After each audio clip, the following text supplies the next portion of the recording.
yang bertemakan Corona semakin masif, kita bisa apa? Nah, pemateri kita kali ini adalah salah satu kakak kelas saya yang dulu kalau nggak salah sempat ketemu 3 tahun ya. Iya, 3 tahun. Saya akan kenalkan sedikit. Namanya adalah Muhammad Nasir Ramadan. Sarjana kedokteran, tapi beliau ini masih sudah lulus tapi belum disumpah dokter ya, sobat Illumina. Nah, beliau lahir di Bekasi tanggal 21 Januari 1997. Edukasi beliau sekolah SD di Al Muslim, Junior High School di SMP IT Albina, dan Senior High School di SMA IT Albina Islamic Boarding School. Universitas beliau sekolah di Universitas Pajajaran Fakultas Kedokteran yang sudah diwisuda alhamdulillah kemarin. Tapi kata beliau belum sempat di wisuda, belum disempat disumpah begitu. Nah, kalau misalnya sobat Illumina ini lihat ya di CV-nya, banyak banget ini achievement yang sudah diraih oleh beliau. Tapi salah satunya ya sewaktu di SMA, beliau ini sebentar ya, sorry. Beliau pas di SMA kemarin pernah juara 1 OSN biologi tingkat kabupaten, dan juara OS di tahun 2012, dan di tahun yang sama juga beliau menjadi salah satu peserta OSN biologi tingkat provinsi. Di tahun berikutnya beliau menjadi juara 4 OSN biologi tingkat kabupaten. Nah, naik tingkat di universitas, beliau menjadi peserta terbaik bimbingan FK Unpad kategori keangkatan. Jadi satu angkatan ini ya, pemateri kita hari ini menjadi peserta terbaiknya. Jadi begitu. Nah, di 2018 kemarin beliau menjadi salah satu ini ya, di bahasa Inggrisnya gitu, Scholarship Participant of Global Health True Leaders GHTL 2018 Indonesia One Health University Network Indohun, yang diadakan di Max Hotel and Convention Praya Central Lombok, Nusa Tenggara Barat, Indonesia.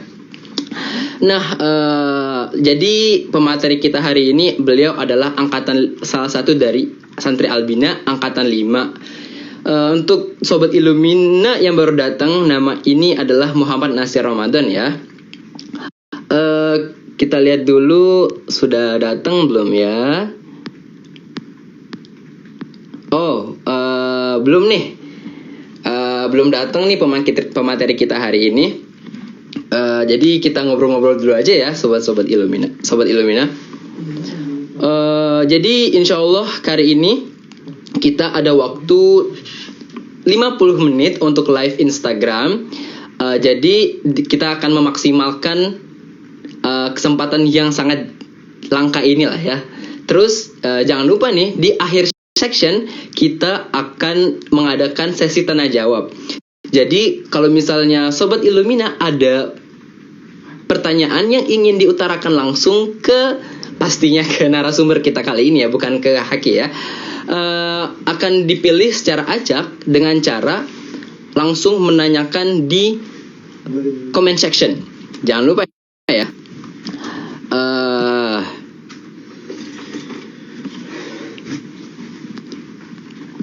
Nah, untuk teman-teman nih yang udah datang, boleh dong kenalan dulu di komen, namanya siapa, dari mana gitu, angkatan berapa deh kalau boleh. Kalau misalnya ada yang bukan dari lulusan Albina juga nggak apa-apa, welcome, karena ini topiknya sangat relevan sekali sama situasi yang sekarang. Kita sebentar lagi ya.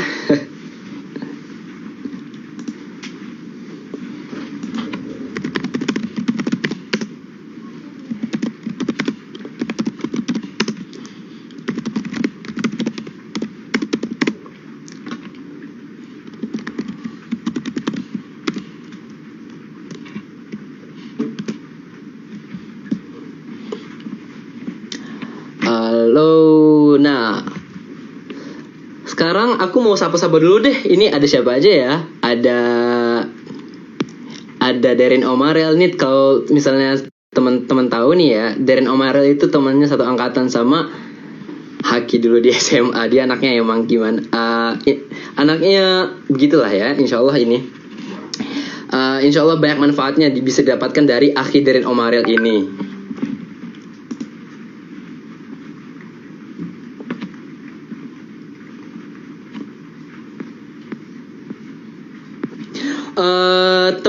Sobat Illumina, kita kalau misalnya Sobat Illumina sedikit mendapatkan gangguan di live Instagram, kita juga sekarang ada melakukan live di YouTube Illumina juga. Halo, assalamualaikum Bang. Kedengaran Bang, kedengaran jelas. Iya, siap. Assalamualaikum Bang. Waalaikumsalam, ya, halo. Tadi aku udah kenalin ke Sobat Illumina, tapi alangkah baiknya gitu Bang ya. Jadi tuh perkenalan langsung gitu ke teman-teman Illumina. Boleh Bang langsung? Ya, assalamualaikum warahmatullahi wabarakatuh. Selamat sore teman-teman semua. Ini masyarakatnya masyarakat apa nih semuanya ya? Pokoknya followers Illumina ya. Iya, followers Illumina sama followers Bang Adan juga. Oh iya. Ya. Kan saya Muhammad Nasir Ramadan, biasa dipanggil dulu waktu SMA, SMP SMA waktu itu dipanggilnya Adan. Kalau misalnya kuliah dipanggilnya Nasir. Saya di Albina itu alumni angkatan kelima ya, jadi masih baru-baru lah. Kemudian saya kuliahnya di pendidikan dokter, Fakultas Kedokteran di Universitas Pajajaran. Kemudian sekarang sih sebenarnya lagi nunggu mau ujian bentar lagi. Setelah itu nanti insya Allah tahun ini sudah dapat gelar dokternya, tinggal disumpah. Kalau kuliahnya mah sudah beres sebetulnya, tinggal nunggu waktu aja gitu. Dan terima kasih juga kepada teman-teman Illumina yang udah mengundang. Mudah-mudahan nanti kita bahas bareng-bareng, diskusi informasi-informasi yang didapatkan, mudah-mudahan bisa manfaat dan membantu teman-teman semua. Gitu. Itu aja ya, sederhana. Oke, kayak gitu aja kali Bang ya. Jadi belajarnya mah udah beres, tapi belum disumpah aja, tinggal masa sumpah aja gitu Bang ya.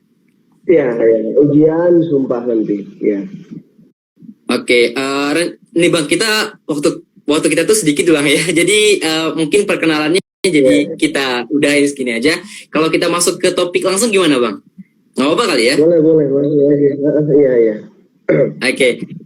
Nah Bang, kan kalau misalnya Haki ini ya bukan orang dari kesehatan, cuman orang tua Haki itu kebetulan beliau dosen di salah satu bukan universitas ya, apa sih ngomongnya kayak rumah sakit gitu. Nah tapi tentang corona gini, boleh nggak ngasih suatu pendapat Abang? Kalau misalnya corona kayak gini nih, dari mana sih asalnya gitu? Kenapa itu bisa terjadi? Kenapa tuh ada corona gitu? Apa yang membuat corona tuh muncul di dunia itu? Pertama masalahnya dari mana? Terus juga yang menyebabkan corona itu apa sih sekarang? Jadi virus corona ini sebenarnya virus yang sudah ada ya, bagian besar dari coronavirus. Cuman memang jenis-jenisnya banyak ya. Yang paling dekat mungkin yang paling setipe yang tahun 2012 ada MERS. MERS itu di Arab, sekitaran Arab. Kemudian juga di tahun 2000-an awal ada SARS. Itu sempat juga jadi pandemi. Tapi ini adalah jenis yang baru muncul di sekitar tahun 2019 pada bulan Desember. Entah kapan mulainya ada itu kita belum tahu, tapi sudah dinyatakan muncul itu Desember 2019 di Wuhan di Cina. Karena Wuhan ini juga sebagai salah satu kota besar di Cina, otomatis mobilisasi antar negara juga cepat, maka penyebarannya pun cepat. Sehingga di bulan awal-awal 2020 tuh mulai rame di sebagian negara sudah muncul. Di Eropa sudah ada 1-2 yang positif. Di Amerika belum ramai pada saat itu. Di Indonesia juga masih senang-senang aja, masih santai. Mulai pejabat-pejabat pemerintahannya, apalagi juga masyarakatnya, kita masih belum masuk ke bagian yang penting ya. Kita belum aware juga, masih sedikit-sedikit lah, masih beberapa orang yang mulai sadar. Nah, mulai di virus ini kan menyebar sangat cepat sekali ya. Walaupun memang di antara 2 sebelumnya seperti SARS dan MERS ini dia tingkat kematiannya jauh lebih rendah, angka kematiannya. Namun dia angka kecepatannya karena penyebarannya sangat cepat sekali. Terbukti di Indonesia saja kita baru mulai yang dinyatakan positif itu tanggal 2 Maret. Hari ini sekitar 2 bulan, 3 bulan sudah mencapai 18.000 dan belum ada angka penurunan seperti itu. Jadi memang kenapa bisa ada, sebetulnya virus ini memang adalah hasil dari mutasi coronavirus itu. Disinyalir bahwa virus ini muncul karena pertama di binatang, terdeteksi di kelelawar sesuai dengan penelitian, kemudian menyebar ke manusia. Virus itu bermutasi, akhirnya bisa manusia ke manusia. Jadi ada beberapa virus yang hanya bisa dari hewan ke manusia. Sekarang virus ini dia bermutasi, akhirnya bisa manusia ke manusia, dan terus transmisinya terus-terusan. Jadi memang agak kaget juga, banyak juga yang belum tahu, banyak juga yang masih bingung kadang-kadang kenapa sih penting banget. Kenyataannya walaupun virus ini angka kematiannya rendah, namun ini bisa menjangkit semua pihak, ya, semua level-level masyarakat, semua mulai anak-anak, bayi, bahkan bisa anak-anak muda, pemuda, orang-orang dewasa, apalagi yang tua. Dan yang tua-tua ini yang lebih dari 45 tahun biasanya jauh lebih rentan. Ditambah lagi punya penyakit bawaan seperti diabetes, hipertensi, atau mungkin darah tinggi. Dan ada juga anak-anak muda juga yang mungkin punya imunokompromis seperti seperti HIV dan yang lain-lain, itu jauh lebih rentan. Jadi intinya memang virus ini tergantung dari imunitas tubuh masing-masing orang. Mungkin simpelnya gitu ya. Oke, jadi sebenarnya kalau misalnya asumsi dari aku sendiri Bang ya, kan ini virus ya. Selagi imunitas tubuh kita tuh oke, virus corona itu nggak bakal ini, walaupun ada di tubuh kita, jadi itu masih kuat gitu kita, bener nggak sih? Yang namanya virus, kalau misalnya kekebalan tubuh kita tuh oke-oke aja, insya Allah mah virusnya nggak bakal berpengaruh besar dengan kesehatan kita kan ya, bener kan Bang ya? Iya. Karena terus-terusan ada virus ini kan ya, otomatis dalam tubuh kita juga terus bertumbuh, dia terus bereplikasi di dalam sel-sel inang yang virus ini masuk. Tentu makanya muncul namanya istilahnya orang tanpa gejala, ya, positif tanpa gejala. Positif tanpa gejala itu artinya kita sudah ada nih virusnya nih, tapi karena kita positif, karena kita kuat, karena imunnya masih bisa mengcover virus-virus yang ada di dalam tubuh, maka kita terlihat biasa-biasa aja. Nah ini justru yang jadi bahaya. Karena orang-orang yang tanpa gejala ini dia tidak sadar bahwa dirinya itu positif. Ketika tidak sadar, maka orang-orang yang lebih rentan punya kemungkinan jauh lebih berefek buruk kepada tubuhnya gitu. Jadi selama kita punya jaga imun kayak misalnya olahraga, multivitamin terus masuk, makan makanan juga yang bagus, ya insya Allah sih kalau untuk diri kita sendiri mah ya, yang jaga imunnya bagus, ya insya Allah tidak ada gejala yang tidak harus sampai ke rumah sakit. Yang harus jadi perhatian justru adalah bagaimana virus ini menyebar, bagaimana virus ini bisa memasuki sektor-sektor yang lain, seperti udah mulai masuk ke sektor ekonomi, sektor sosial, Nah itu justru dampaknya jauh lebih buruk ya. Kesehatan pasti dia walaupun memang belum ada obatnya, belum ada sampai saat ini belum ada yang spesifik obatnya, baru hanya asimptomatis saja, jadi bergejala aja diobati, tapi justru ketika sudah masuk ke sektor yang lain, maka ini akan berdampak buruk ke banyak aspek gitu. Jadi gitu ya, semakin kita tuh semakin merasa diri kita aman tuh sebenarnya bisa jadi orang itu tuh yang terkena virus gitu loh, cuman nggak sadar aja gitu. Jadi itu tuh orang bahaya gitu kan ya.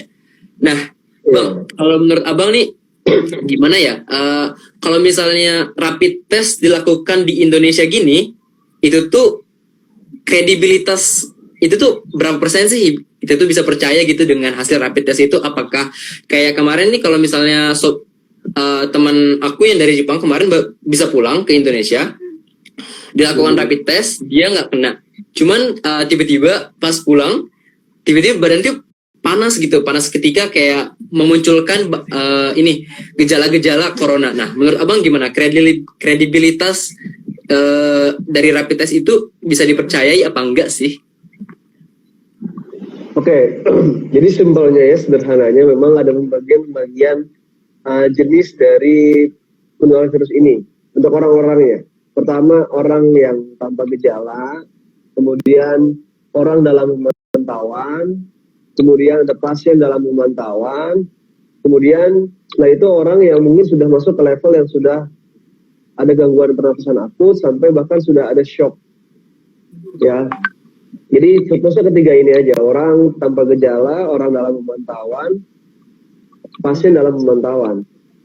Nah, ini tuh salah satu klasifikasinya, salah satu caranya adalah dengan dilakukannya pemeriksaan lab. Ya, pemeriksaan labnya ini ada banyak, dari mulai darah segala macam. Cuman yang paling concern ini di Indonesia dua, darah rapid test atau bisa disebut dengan atau enggak swab. Kita ambil dahak melalui hidung, nanti kita lihat dengan PCR.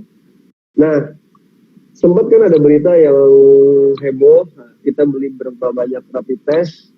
Nah, kita harus sadar juga betul bahwa rapid test ini sebetulnya tingkat akurasinya hanya sampai 70%. Ya. Kemungkinan sisa yang lain ya 30% ini adalah false positif. Jadi takutnya, jadi kan konsep dari rapid test ini adalah menguji antibodi yang sudah terinfeksi virus. Ada antibodi yang baru kita sebut IgM, ada antibodi yang dibentuk karena sudah jangka dalam waktu yang lama. Nah, dinyatakan positif ketika IgG dan IgM-nya itu positif, IgM dan IgG-nya positif.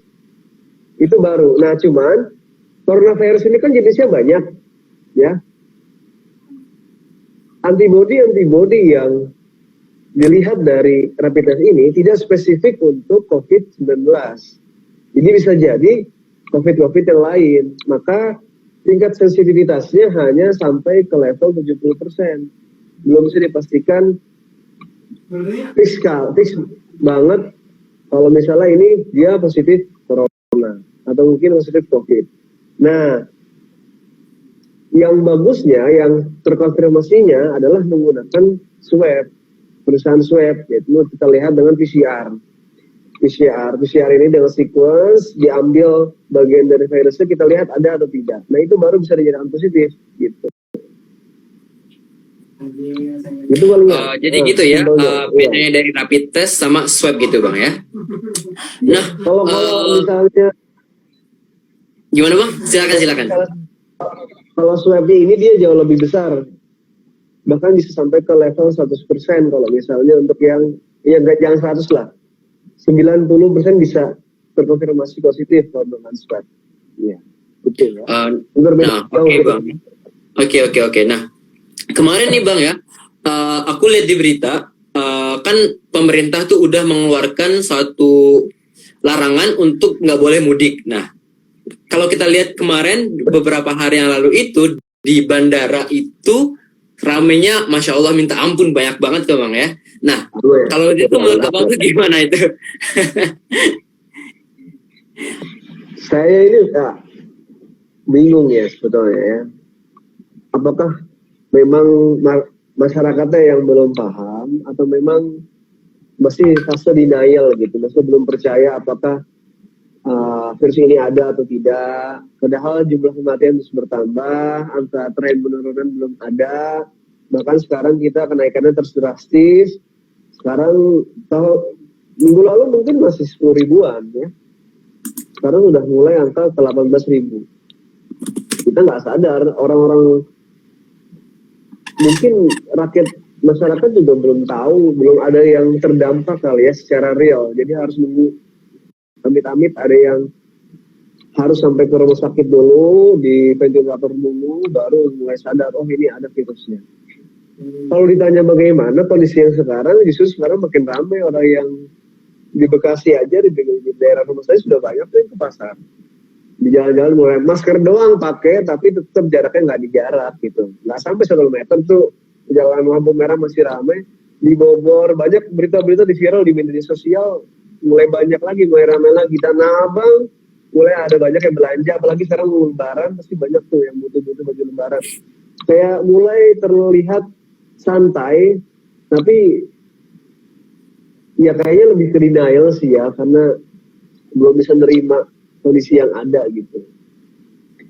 Ya harusnya sih tidak boleh, harus ikutin himbauan-himbauan dari WHO, dari pemerintah, bahwa memang harus dijaga, dari mulai masker dipakai, cuci tangan terus ya, baik keluar, sebelum keluar rumah, sesudah keluar rumah, itu harus terus dilakukan. Tapi kenyataannya memang faktornya kompleks dan tidak bisa diabaikan. Saya juga bingung sih sebetulnya. Yang lebih bahayanya lagi adalah kapasitas rumah sakit khawatirnya tidak sampai, tidak cukup. Ada istilah namanya flatten the curve, jadi ada kurva. Kurvanya itu kalau misalnya kita terus biar kita santai terus kayak sekarang, kebijakan setengah-setengah, kemudian kitanya juga masih setengah-setengah, terutama untuk masyarakat, rumah sakit ini dari mulai alat-alatnya, dari mulai tenaga medisnya, dari mulai perawat, dokter itu nggak merata semuanya. Jadi bisa dibilang hanya ada 152 rumah sakit rujukan nasional COVID di Indonesia. Paling banyak itu pun di Jawa. Paling banyak di Jakarta. Kita lengkap lagi. Nah itu bayangin aja kalau misalnya kasusnya terus bertambah, di saat tenaganya belum banyak, di saat rumah sakitnya pun belum banyak, mau ditaruh di mana yang harus diobatin? Akhirnya kalau misalnya kita nggak melakukan social distancing atau physical distancing, tidak tetap di rumah, tidak menjaga jarak, ya akhirnya terabaikan, akhirnya angka kematian terus bertambah seperti itu. Ujung-ujungnya ini akan kembali ke sistem kesehatan yang ada sekarang di kita. Oke, iya sih Bang. Aku kan banyak main media sosial ya. Jadi aku akhir-akhir ini nemu banyak slogan, bisa dibilang meme sih, meme atau enggak gimana gitu. Kayaknya bukan meme deh ya. Jadi tuh kayak para dokter itu bikin satu tulisan Indonesia terserah gitu gimana. Jadi itu para tenaga medis itu udah kayak ini ya. Jadi kayak apa sih namanya, udah menyerah gitu ya, kayak Indonesia terserah. Jadi bahkan siapa sih kalau misalnya yang mau gantiin para medis ini, siapa lagi gitu Bang ya. Jadi setidaknya untuk di masa-masa kali ini tidak mudik dan stay di rumah walaupun nggak sama orang tua atau nggak keluarga, itu adalah pilihan terbaik untuk saat ini. Benar kan Bang ya? Betul banget ya. Jadi memang harus apa ya, kitanya harus sadar juga sih kalau misalnya mudik, misalnya di desa atau misalnya di kampung atau di mana, mungkin di daerah itu aman gitu ya. Iya, itu dari sini. Ntar ya, sorry ya. Nggak apa-apa. Ini family show nggak apa-apa. Jadi tadi kita kembali lagi, kalau misalnya memang mudik segala macam itu diabaikan ya, kembali lagi kasusnya akan bertambah dan diabaikan. Ini paling baru ada berita dari Bekasi, orang Bekasi mudik ke daerah, satu desa kena, satu keluarga di sana kena, padahal di desa sana kosong, aman-aman aja. Yang mungkin dianggapnya biasa aja, mungkin orang itu tanpa gejala, tapi pas ke sana Mungkin banyak, kita nggak tahu banyak orang tua atau enggak, banyak orang yang rentan atau enggak. Jadi sebenarnya fokusnya ada kita di sini adalah untuk pencegahan. Ini bukan candaan, karena virus ini tuh dia nggak mandang bulu, nggak mandang dia, nggak mandang agama, nggak mandang ras, semuanya tuh kena sama dia. Yang penting dia ketemu ada sel yang buat dia nyaman, ada reseptor dari dianya yang pas sama dia, ya udah langsung dihajar sama virusnya. Jadi pentingnya kita itu, yaitu tadi pencegahan yang harus dilakukan. Oke, nah Bang, sedikit kalau misalnya aku boleh cerita nih ya, di Jepang ini sekarang tuh lagi PSBB sama juga, jadi mereka tuh ngambil kata-kata social distance, tapi ini dalam skala besar ya, tapi yang awalnya itu Jepang dijadwalkan sampai tanggal 27 sampai tanggal berapa kemarin? Sampai tanggal 13 bulan Mei. Jadi beberapa hari yang lalu ya, itu kalau misalnya nggak ada ini apa sih namanya, orang yang kena virus itu kalau nggak nambah lagi sampai 13 itu udah selesai social distance-nya. Cuman mereka semakin kesini semakin banyak gitu kan ya. Nah, jadi kami alhamdulillah dari Prime Ministernya gini mendapatkan dana sebesar 100.000 yen. Kalau di Indonesiain 15 juta per orang. Aku dan teman-teman aku dan orang Indonesia lainnya, seluruh dunia, seluruh warga negara, seluruh manusia yang ada di Jepang ini, insya Allah akan mendapatkan uang sebesar 15 juta ini, alhamdulillah. Nah, kalau menurut Bang ada nih, gimana Indonesia bisa nggak sih ngelakuin hal kayak gini? Kalau menurut saya sih ya, kayaknya sih jauh dari sana ya. Karena gini, kita kan memang kondisinya beda sama Jepang. Ambil paling besar sana, Jepang negara maju, kita masih negara berkembang. Mungkin secara cadangan devisa segala macam saya kurang ngerti juga, itu masih cukup untuk bisa meng-cover, bahkan meng-cover rakyat, pelajar-pelajar juga yang bukan dari Jepang juga kan. Di Indonesia aja untuk masalah biaya ini masih simpang siur nih. Terbukti muncul dari banyak kebijakan-kebijakan yang kita lihat sekarang. PSBB itu kan sebetulnya tidak begitu ketat ya, kalau kita lihat. Tidak seketat lockdown yang biasa digaungkan oleh negara-negara luar.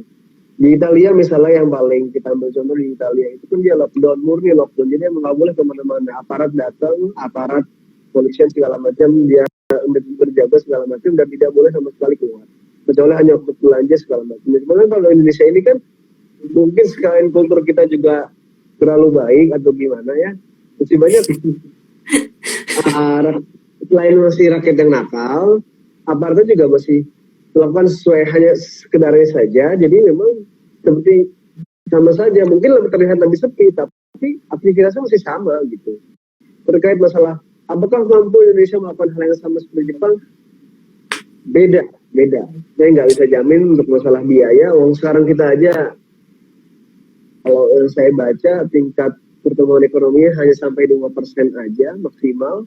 Di kuartal pertama ditargetkan 5%, jadi sangat cukup jauh. Ditambah lagi ada masalah lain sebenarnya, ibu kota baru lah segala macam. Jadi kayaknya masih jauh dari itu gitu. Kalau misalnya santunan.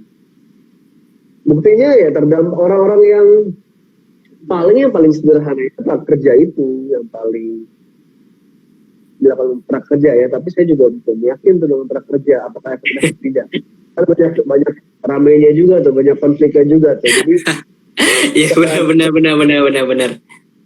Jaminan tunai 15 juta segala macam kayaknya masih jauh deh, 1 juta juga belum tentu. Paling itu tergantung kebijakan dari daerah-daerah masing-masing ya. Pasti kan ada beberapa santunan yang dilakukan oleh masing-masing daerah. Di pemerintahan pusat juga kan ada istilah bantuan sosial. Tapi kan bantuan sosial juga itu bukan untuk semua masyarakat, ya. Tapi semua yang terdampak itu pun kita belum tahu apakah nyampe atau tidak. Kadang kan masih suka tertahan di mana segala macam. Jadi paling dekat ya, paling hanya sekedar bansos ya, bantuan sosial seperti itu. Oke, Oke, jadi waktu kita tuh kan ini untuk teman-teman yang baru datang, sobat Illumina yang baru datang itu, kita tuh bagi 2 sesi ya. Nah, sesi pertama itu talk show kayak biasa ini. Nah, kita tuh ada waktu sampai mungkin jam 16.30 WIB ya. Nah, itu tinggal beberapa menit lagi. Nah, terus habis itu kita ada waktu sesi tanya jawab 15 menit. Nah, sebelum kita masuk ke sesi tanya jawab, kita punya sisa waktu nih ya, Bang Adan. Aku pengen nanya lagi nih. Banyak kan ya orang-orang tuh kayak kalau misalnya aku nggak mau nyebut merek, langsung aja. Banyak juga karena tuh orang-orang yang aktif di media sosial atau boleh dibilang influencer ya, mengatakan bahwasanya corona ini adalah what we call konspirasi. Gimana menurut Abang? Sebagai orang yang berkecimpung yang belajar di masalah kedokteran ini, gimana sih rasanya kalau corona ini dibilang rasanya kayak konspirasi? Sakit nggak sih, Bang? Kalau dari perspektif kita yang mungkin pernah belajar secara medis segala macam, memang ini kita dilema kitanya memang pasti nggak akan peduli atau mungkin nggak akan concern ke sana. Ya udah, konspirasi pasti konspirasi, tapi yang justru yang jadi bahaya adalah kita memikirkan tambah lagi banyak simpang siur yang dari apalah ini buatan, ini sengaja dibuat, kalau ini sengaja disebar, atau mungkin ini adalah elit global bla bla bla. Sebetulnya kenyataannya adalah sekalipun itu pun konspirasi, tetap ada yang meninggal hari ini gitu. Fokus kita jangan adalah untuk bagaimana orang-orang yang sakit, orang yang sakit itu bisa diminimalisir. Kita nggak bisa ada orang yang meninggal segala macam. Kalau bisa sih dihindari lah ya untuk akses informasi konspirasi itu, karena menyesatkan. Ada yang bilang corona ini tidak berbahaya, ada yang bilang corona ini tidak bisa, angka kematian rendah.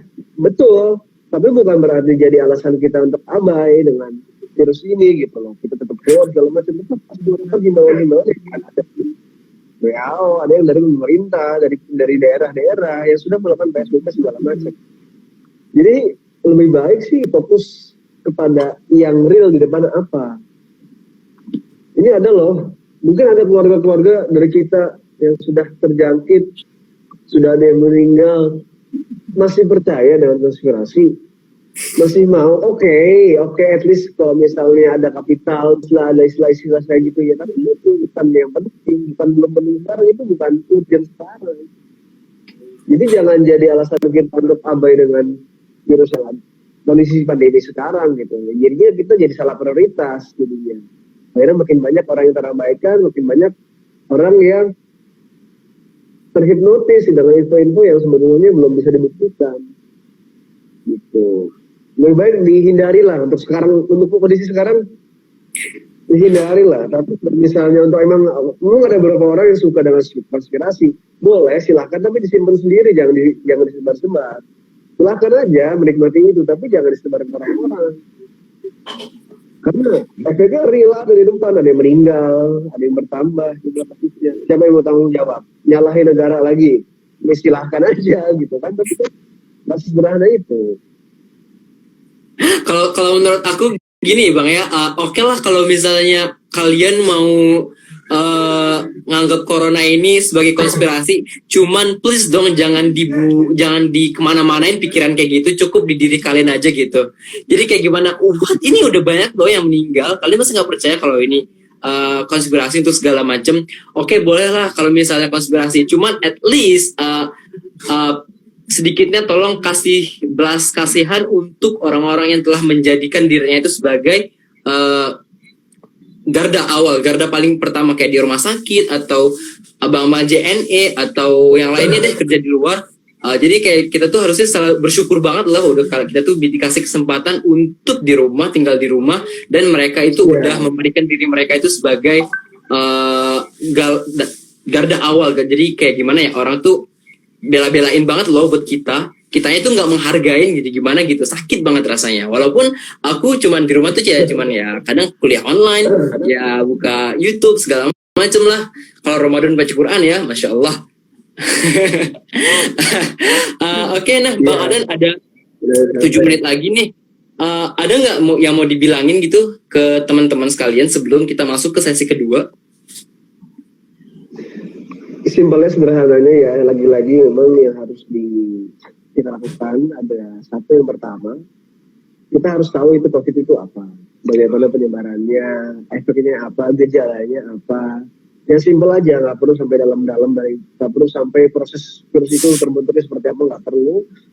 Tapi tahu gejala yang muncul apa. Jadi kita bisa aware. Orang-orang yang punya gejala pneumonia, gejala batuk itu kita harus aware. Kemudian kita harus tetap menjaga higienitas, dari mulai cuci tangan, dan masker, dari mulai kita terus belajar tentang edukasinya, terus menyampaikan ini ke orang-orang yang belum paham, ke kita, ke masyarakat umum. Terus suara lah, jangan berhenti, jangan kalah sama orang-orang yang berhoax, jangan kalah sama orang-orang yang setengah-setengah sadar virus ini. Jadi harapannya sih untuk teman-teman Illumina, istilahnya sobat Illumina ya tetap terus diperhatikan gitu. Jangan jadi alasan ini takdir ya Allah. Kalau kayaknya terlalu naif kalau kita bersandar dengan takdir tapi tidak berusaha.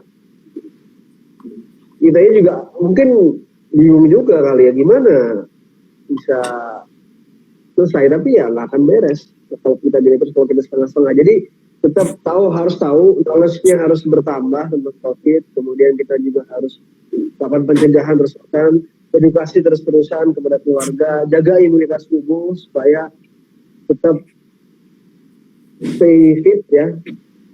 Kita juga olahraga, makan yang bagus segala macam, insya Allah semuanya aman, dan tetap di rumah.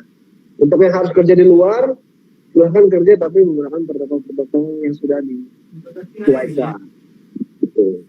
Itu aja, tahan, sabar, terus cari cara-cara supaya terus bertahan lah untuk di rumah. Kalau gitu kalau terus dikira denial ya kayak sekarang, terus juga kasus terus bertambah, nggak ada angka penurunan tren dari kurva yang dibuat modelnya.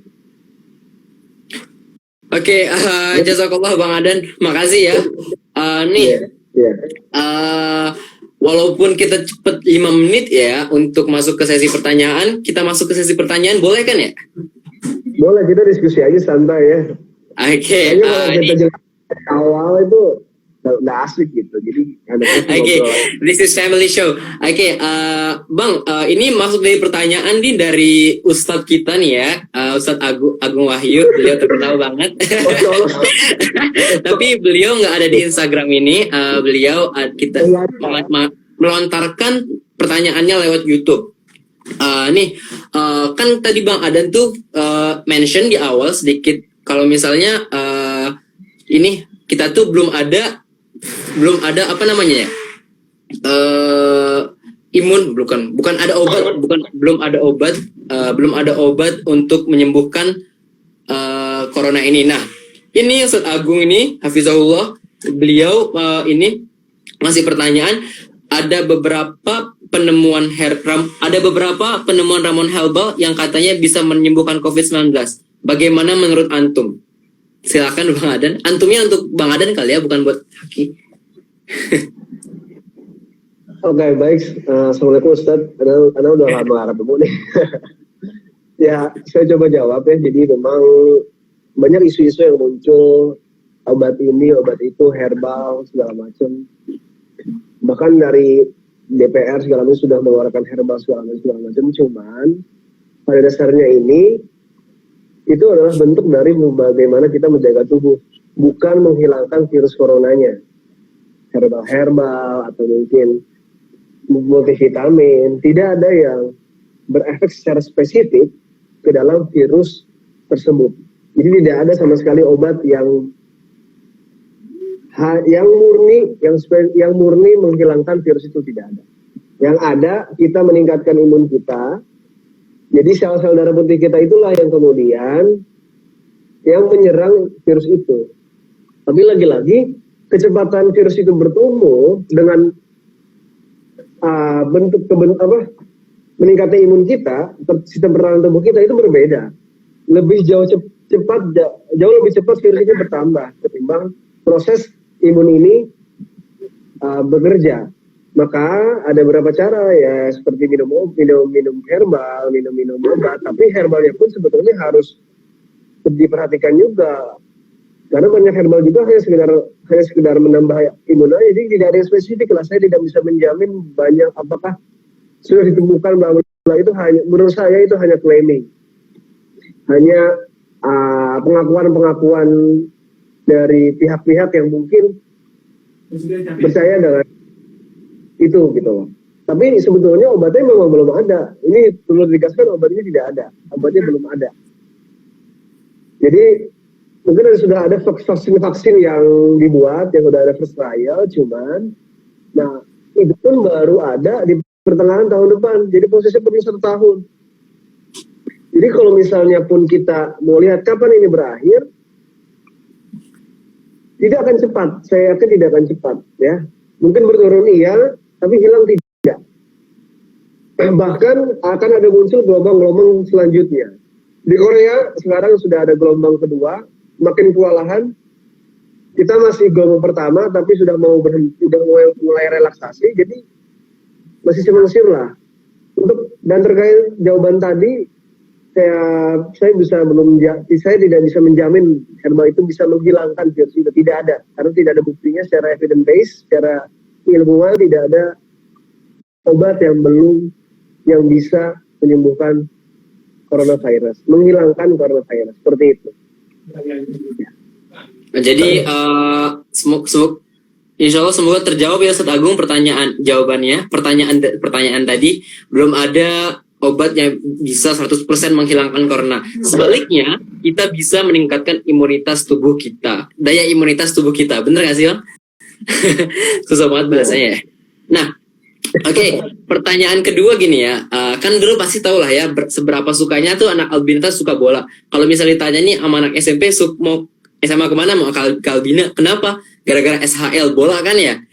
Pasti suka banget kan bola kan ya. Nah, ini ada pertanyaan nih dari Kak Pradipta _USB. Oke, tanggapannya untuk Liga Sepak Bola yang berjalan dong Kak, gimana tuh? Kayaknya kalau nggak salah di Bundesliga ya, Bundesliga kemarin udah jalan lagi. Schalke versus Dortmund kalau nggak salah, nggak ngerti. Gimana Bang menurut Abang? Dimulainya suatu kompetisi atau mungkin aktivitas yang berskala besar seperti itu pasti sudah dikaji dari berbagai kemungkinan ya dari negara masing-masing. Misalnya kita ambil contoh di Eropa sudah banyak mulai ada angka penurunan yang drastis. Salah satu yang paling cepat adalah Jerman. Jerman ini angka penurunannya sudah jelas tuh, sudah bisa dikontrol oleh negaranya. Di rumah sakit sudah aman, jadi memang aktivitasnya bisa pelan-pelan ditambah gitu. Terkait bola ya tentu semuanya itu adalah pasar ya untuk kita terutama yang suka bola. Tentu pasti ada protokol-protokol yang dilakukan. Kemarin saja ini Bundesliga dilaksanakan, penontonnya nggak ada. Ya, selebrasi kalau gol itu nggak boleh deketan. Ya, walaupun tendangan bebas masih rapet sih. Intinya pasti ada protokol lah yang sudah dilakukan dan dengan syarat-syarat yang sudah mereka tentukan. Kalau di Indonesia boro-boro dimulai, di pasarannya masih banyak. Ya, jadi tentu pasti ada protokol, ada syarat-syarat yang sudah sesuai dari tentu negara masing-masing. Jadi harapannya sih dilakukan aktivitas yang besar-besar ya sesuai dengan keadaan yang ada, jangan dipaksain juga, jangan nanti kembali lagi ada kasus terjadi gitu. Gitu sih ya. Oke Bang ya, jadi kayak apa ya, sebenarnya kalau mau nerapin kayak Jerman gitu boleh-boleh aja, tapi untuk Indonesia nggak sekarang gitu ya. Boro-boro bola pasar aja masih ramai, bandara aja masih ramai di mana-mana. At least kalau misalnya teman-teman dari Illumina, kalau misal ataupun dari yang bukan di Illumina juga nggak Bang, yang lagi menyimak live Instagram Illumina ini, tolong jaga jarak atau kalau misalnya stay di rumah deh, at least stay di rumah gitu Bang ya. Oke nih, kita masih punya ada waktu sekitar 7 menit lagi. Ada pertanyaan nih Bang, masuk dari Dimas Aji _nya 3 kali kayaknya. Bener gak Bang, Indonesia bakal nerapin herd immunity? Kalau misalnya jelasin juga dong Bang, herd immunity itu apa kalau misalnya untuk teman-teman yang belum tahu? Oke, simpelnya aja ya. Jadi herd immunity itu kan sempat banyak digaungkan oleh berbagai negara yang mungkin termasuk Indonesia. Yuk herd immunity aja, udah kita biarin aja biar kita bentuk sendiri imunnya. Herd immunity itu adalah konsep di mana kita bisa memproduksi vaksin sendiri lah, dasar-dasarnya. Imun sendiri lah, untuk imun yang spesifik ke dalam virus-virus atau mikroorganisme yang ada. Jadi herd immunity ini adalah konsep yang panjang, proses yang panjang. Ya, tidak serta-merta 1 bulan 2 bulan sudah terbentuk herd immunity. Tidak. Bahkan salah satu cara mempercepat herd immunity adalah dengan menggunakan vaksin. Jangan harap herd immunity akan berlangsung dengan cepat, apalagi di Indonesia. Itu cuma akal-akalan aja lah. Itu lagi-lagi orang-orang yang denial tuh, berharap bahwa herd immunity itu akan berlangsung dengan cepat. Sekarang tidak. Herd immunity itu satu aman, satu terkoreksi, itu bisa menyebar ke orang-orang yang lain. Ya, orang yang sembuh bisa menyebarkan orang-orang yang lain untuk sembuh lagi. Tapi masalahnya adalah virus ini terus bertambah, terus bereplikasi dengan cepat, ya. Bahkan masa inkubasinya kan dia maksimal hanya 14 hari, ya. Dan itu orang-orang tuh terus berlalu lalang. Kita kan imunnya bahkan terus dibuat, tapi kan nggak seimbang. Jadi konsep herd immunity itu akan mustahil jika pencegahan itu diabaikan. Vaksin belum terbukti ada gitu kan ya. Jadi konsep herd immunity masih mustahil menurut saya jika diharapkan di Indonesia sekarang untuk saat ini ya. Kalau untuk tahun-tahun ke depan 10 tahun, 5 tahun paling tidak mungkin bisa. Tapi untuk sekarang itu kayaknya mustahil sih, tak mungkin lah gitu ya. Jadi jawabannya nggak mungkin ya. Oke, ini sobat Illumina. Oke, nah tadi tuh ada pertanyaan bagus nih dari live sebelumnya, tapi udah ke-cut ya, maaf ya, nggak bisa sebut namanya. Seingat aku Bang ya, tadi tuh beliau nanya, kan orang tuh banyak ya bisa dengan cara olahraga, terus dengan makanan 5 sehat, 4 sehat 5 sempurna, dan menjaga doa itu aja, insya Allah deh imun tubuh kita tuh udah kuat. Nah, tapi bukan ala kadarnya, tiba-tiba orang itu yang menjadi salah satu orang yang kena virus corona. Nah, menurut Abang itu kayak gimana? Jadi kita harus paham juga ya di awalnya itu kalau bahwa imun orang itu setiap orang tuh beda-beda. Kadarnya beda-beda. Si A dan si B misalnya. Si A rajin olahraga, rajin makan yang bagus segala macam, itu justru lebih bisa kena corona juga. Dibanding sama mungkin ada orang yang B yang mungkin pada dasarnya yang sudah kuat imunnya, dia tidak olahraga sebanyak yang A, tapi dia tidak kena. Jadi memang tergantung spesifik dari masing-masing orangnya. Itu kita harus sadari. Tujuannya apa sih kita menjaga imun tuh ya, kita bermaksimal mungkin kita berusaha bahwa virus ini kita terus lawan gitu. Kalau misalnya wayahna kena virusnya, misalnya kita sudah melakukan banyak pencegahan ya kayak gitu-gitu ya, ya saya kira itu adalah sesuatu yang memang tidak bisa dihindari. Bisa tidak terkena dengan melakukan pencegahan gitu ya. Tapi kalau misalnya kita udah olahraga terus tapi ketemu orang yang positif, bisa juga kena. Jadi jangan hanya sekedar jaga imun, jadi penjagaan diri kita itu harus kompleks. Dari mulai tadi, saya terus repetisi ini ya, terus mengulang-ulangin karena ini penting memang. Karena hanya itu doang caranya untuk penyakit yang belum ada obatnya. Kita kita harus fokus pada preventif, ke pencegahannya. Gimana caranya kita bisa menghindari ini? Karena bahayanya penyakit ini adalah dari penyebarannya, maka kita harus menghindari penyebarannya dengan apa? Dengan tetap di rumah, dengan memakai masker, dengan olahraga mungkin, ya, dengan cuci tangan segala macam. Semua aktivitas kita harus higienis lah, harus memulai kebiasaan-kebiasaan baru yang harusnya memang sudah dilakukan dari dulu gitu. Jadi ya jangan percaya diri juga gitu loh. Kalau udah olahraga segala macam tapi bisa nggak kena corona nggak? Ya bisa tetap. Ya selama kita melakukan pencegahan insya Allah aman lah gitu.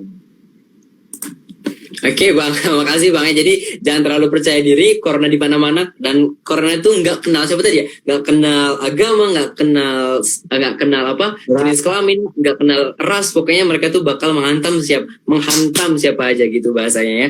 Oke, nah tadi tuh ada dari bagian teknis kita, jadi itu kita mempunyai waktu sampai jam 17.00 WIB nih Bang. Jadi untuk teman-teman yang punya pertanyaan lagi mungkin bisa ya. Nah, oke, nah teman-teman Illumina, kita punya waktu 10 menit lagi. Yang masih mau bertanya boleh. Kalau misalnya nggak ada yang mau nanya nih, gimana Bang? Dari Bang Aden nih jadi ada pesan-pesan terakhir atau gimana? Atau belum nih? Kita tunggu 1 menit lagi kali Bang ya, kalau untuk yang mau nanya. Silakan aja. Silakan. Jadi sambil nunggu yang nanya nih, gimana Bang Ramadannya di Bandung? Masuk ke malam 26 malam ini insya Allah. Oh iya, udah mau beres aja ya. Saya di rumah sebenarnya di Bekasi. Di Bandung kan udah beres kan. Saya ke rumah dulu. Ya alhamdulillah berjalan dengan baik ya. Beda ya Ramadan sekarang. Biasanya tuh sore-sore rame, lebih ada suasana mobilitas, sekarang di rumah ya, tetap di rumah. Tapi kalau di daerah kompleks saya sih beberapa ada yang masih rame juga sih sebenarnya, bahaya juga tuh. Nah yang paling kerasa tuh tarawih sebetulnya. Tarawih kan biasa di masjid ya. Belum lagi nanti kita lihat Id gimana nih, Id apakah tetap dilangsungkan secara umum, rame atau masing-masing, saya juga belum tahu. Jadi mungkin tahun ini Ramadan yang cukup berbeda lah dibanding tahun-tahun lain. Oke Bang. Maaf potong ya nih. Ada pertanyaan bagus nih, Hilal Hasya dari teman seangkatan sama aku. Beliau juga bukan lulusan ya, jadi kayak lagi belajar di UNES, kedokteran UNES. Pertanyaannya aku bacain ya. Izin bertanya Bang, mungkin ini pertanyaan terakhir ya Bang ya. Izin bertanya Bang, menurut Bang Adan, kenapa di Vietnam bisa dikategorikan berhasil dalam penanganan COVID? Apa sih yang lebih spesial dibandingkan di Indonesia? Oke, ini hebatnya Vietnam ya. Yang saya sesuai yang literatur yang ada, Vietnam ini kasus 0 meninggal. Ambil contoh lain juga bisa terjadi di New Zealand. Di New Zealand tuh ada beberapa kasus kematian, tapi nggak sampai banyak lah, nggak sampai 100 nggak sampai deh. Nah, di Vietnam, kenapa bisa dikatakan berhasil? Karena mereka langsung melakukan lockdown pada saat pertama kali kasus itu disinyalir ada. Bahkan sebelum ada kasus positif di negaranya. Ada protokol dari masuknya warga negara yang keluar masuk antar negara, itu juga dilihat segala macam. Dan mereka sistem kesehatannya memang Vietnam salah satu yang baik di Asia Tenggara, ya. Sistem kesehatan mereka sudah terintegrasi dengan baik, dan baik itu sudah di daerah. Kemudian pemberlangsungan lockdown juga cepat. Jadi satu kasus masuk, mereka langsung melakukan lockdown. Walaupun sebenarnya lockdown ini pasti banyak efeknya. Tadi mulai cost yang tinggi, ya, kemudian juga banyak aktivitas yang terhenti. Tapi ketika lockdown ini total dalam waktu yang sederhana, dalam waktu yang sebentar, recovery ekonominya akan jauh lebih mudah. Gitu. Akhirnya kenapa sekarang bisa dikatakan berhasil? Karena memang mereka cepat tanggap, nggak denial. Masyarakatnya juga nurut. Masyarakatnya nurut mungkin salah satunya karena arahannya bagus, terstruktur, jelas. Jadi action figurnya, public figurnya, influencernya itu juga mungkin mendukung pemerintahnya untuk terus aktif membasmi virus corona ini. Jangan dibandingkan dengan Indonesia, agak jomplang sebetulnya. Gitu. Mereka cepat tanggap lah, bahasa sebenarnya mereka cepat tanggap, arahannya bagus, komunikasi ke publiknya bagus, itu yang paling penting. Jadi semua arahan jelas, sehingga mereka cepat beresnya. Mungkin mereka juga nanti ada gelombang selanjutnya, tapi at least mereka gelombang pertamanya sudah beres, sudah bisa dikatakan aktivitas sudah mulai normal, walaupun aktivitas penerbangan mungkin masih dibatasi segala macam. Ini cepat tanggap mereka. Iya sih bang, aku suka dengan kata-kata yang mereka tuh buka-bukaan ke publik.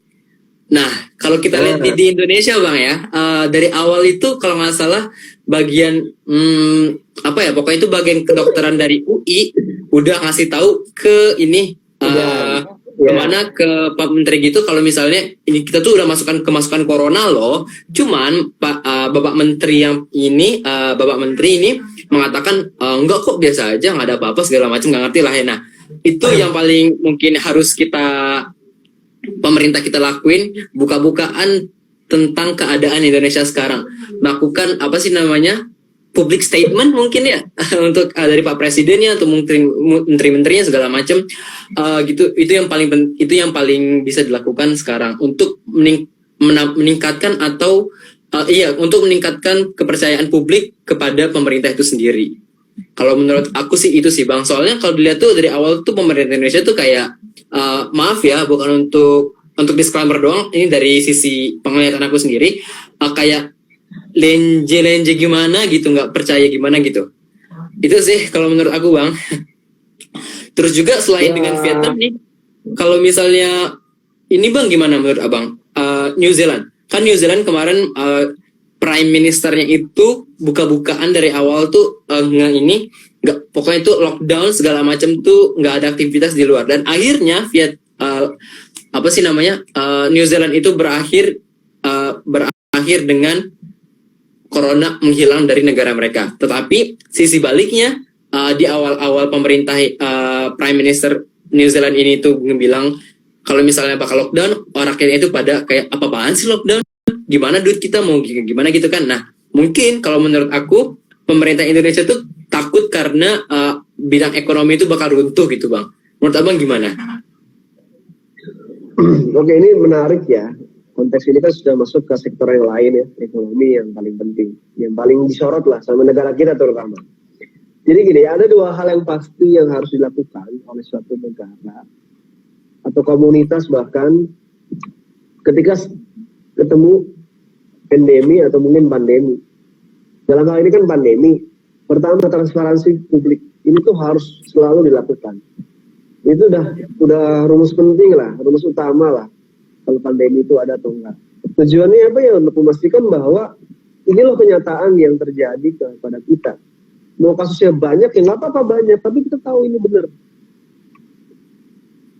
Terkait transparansi, perlu diketahui bahwa data-data angka yang ditampilkan oleh pemerintah itu adalah angka resmi yang berdasarkan kasus terkonfirmasi. Untuk yang positif, kasus terkonfirmasi artinya adalah kasus yang sudah dilakukan swab, terkonfirmasi secara PCR. Kita perlu tahu bahwa proses pelaksanaan PCR ini, pemeriksaan PCR ini, hasilnya bukan sebentar, lama, paling cepat 2 hari. Jadi hasil yang didapatkan pada hari ini untuk yang dari pemerintah itu adalah pengerjaan dilakukan 2 hari atau mungkin bahkan seminggu sebelumnya, tergantung alatnya bagus atau enggak. Ada yang sampai 7 hari baru dapat hasilnya. Ada yang sekarang paling cepat 2 hari kalau tidak salah baru dapat hasilnya. Jadi memang angka yang 18.000 ini yang positif itu angka yang sebelum-sebelumnya. Jadi saya yakin angkanya jauh lebih banyak yang positif. Jauh. Yang PDP-nya aja ini banyak sekali kan, udah sampai ratusan ribu. Nah, ditambah lagi angka kematian itu sebetulnya kalau kita lihat total yang sekarang mungkin 1.000 resmi dari pemerintah, padahal jauh lebih banyak menurut saya. Karena apa? Protokol COVID, pemakaman yang protokol COVID sudah lebih dari 1.000. Jadi memang harus lebih hati-hati, jangan hanya percaya dengan angka yang sudah ditampilkan pemerintah. Tapi kita juga harus kritis, kita juga harus aware, kita harus juga peduli dengan kondisi yang sekarang. Nah, terkait masalah yang kedua adalah testing.